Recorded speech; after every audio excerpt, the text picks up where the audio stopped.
Hi folks, just thought I'd shoot a quick video showing the NordicTrack Audio Rider U300, the disassembly. I had to take this apart last night to fix something, and I have to take it. I just took it apart again to make a little adjustment, but this is a good exercycle.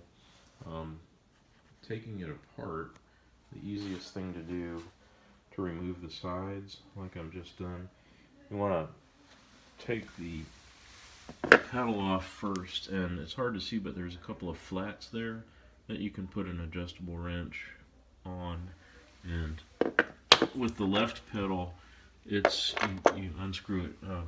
It's a left-hand thread, so you're moving it to the right to loosen it. And then once you have the pedal off, it's easy to pop that plastic trim ring out of the side with a little straight flat blade screwdriver, and then run it over the pedal arm here and remove that. And then you can loosen the Phillips head bolts. There's about 6 Phillips head screws. You can see where they are. They're readily apparent on the side of it there where those holes are.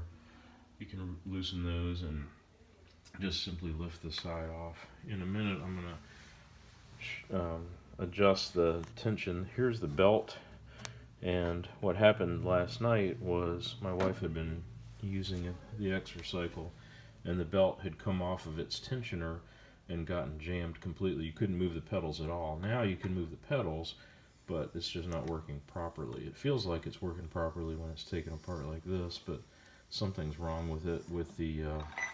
I think it's with the tension on the belt. So I'm going to adjust the tension. Let me rock it back here and show you where the tensioner. It's pretty similar to what you'd expect to see on an automobile or something.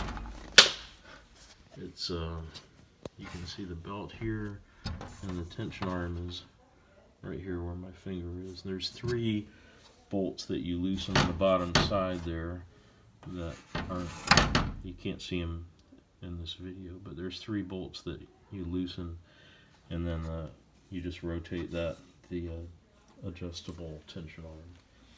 So I'll shoot a video of that and post it as well, I believe, if I can. Thanks for watching.